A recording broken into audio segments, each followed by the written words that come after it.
بسم اللہ الرحمن الرحیم۔ تقوی کے معنی کیا ہیں؟ تقوی کس کو کہتے ہیں؟ تقوی کے معنی آتے ہیں اتقا یتقی اتقاء، اس کے معنی آتے ہیں بچنا، اور اصطلاحی معنی بہت ساری تعریفیں کی گئی ہیں، لیکن میں ان تعریفوں میں نہیں جاتا ہوں، میں بالکل قرآن اور حدیث کی روشنی میں آتا ہوں۔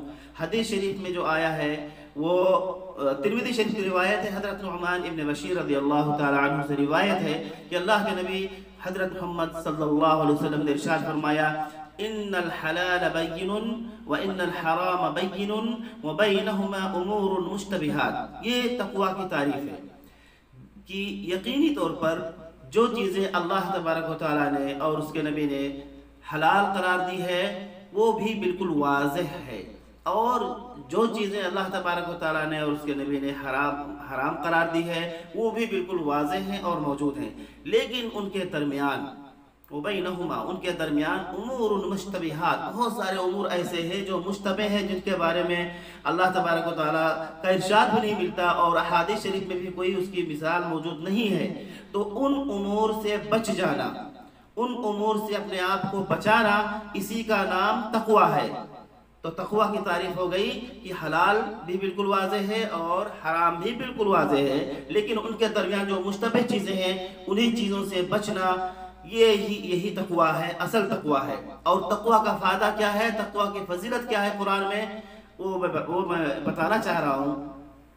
تو دیکھیے سورہ حجرات آیت نمبر 13 میں اللہ تبارک و تعالیٰ نے ارشاد فرمایا ان اکرمکم عند اللہ اتقاکم، تم میں سے سب سے باعزت، تم میں سے سب سے زیادہ شریف اللہ تبارک و تعالیٰ کے نزدیک وہ ہے جو تم میں سے سب سے زیادہ تقوی والا ہو، سب سے زیادہ پرہیزگار ہو، سب سے زیادہ تقوی والا ہو۔ یہ نہیں کہ ہماری نسل بہت اونچی ہے، ہم سید ہیں اور ہم شیخ ہیں، ہم پٹھان ہیں تو ہم زیادہ اونچے ہو گئے، نہیں۔ اللہ کے نزدیک سب سے بہتر، سب سے اونچائی پر، سب سے قریب اللہ کے وہ ہے جو سب سے زیادہ تقوی والا ہے۔ اور اسی طریقے سے سورۃ طلاق میں آیت نمبر 2 میں اور آیت نمبر 3 میں اللہ تبارک و تعالیٰ نے فرمایا وَمَن يَتَّقِ اللَّهَ يَجْعَلْ لَهُ مَخْرَجًا، جو بھی اللہ تبارک و تعالیٰ کا تقوی اختیار کرتا ہے، جو بھی تقوی اختیار کرتا ہے تو اللہ تعالیٰ اس کے لیے راستہ بناتا ہے، وَيَجْعَلْ لَهُ مَخْرَجًا، اور اللہ تعالیٰ اس کے لیے راستہ بناتا ہے، پریشانیوں سے حل، پریشانیوں سے بچنے کے لیے اللہ تبارک و تعالیٰ راستہ نکالتا ہے۔ اسی طریقے سے وَيَرْزُقُهُ مِنْ حَيْثُ لَا يَحْتَسِبُ، یہ دوسرا سب سے بڑا راستہ ہے تقوی کا۔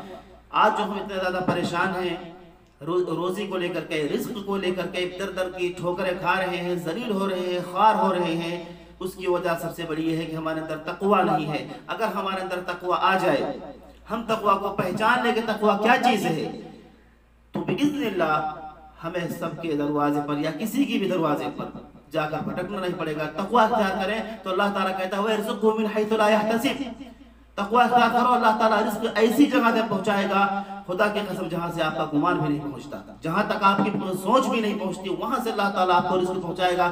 شرط یہ ہے کہ تقوی اختیار کریں۔ اور تقوی کی تعریف میں نے پہلے بتا دی۔ تقوی کی تعریف کے بارے میں دوسری حدیث سنیں جو ترمذی شریف کی ہے، اللہ کے نبی نے فرمایا کہ تقوی یہاں پر ہے، یعنی دل میں ہے۔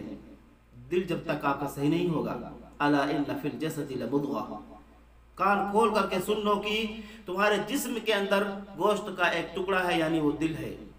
اذا صلحت الجسد کلہ، اگر وہ صحیح ہے تو تمہارا سارا جسم، تمہارے سارے اعضاء سب کچھ صحیح رہیں گے۔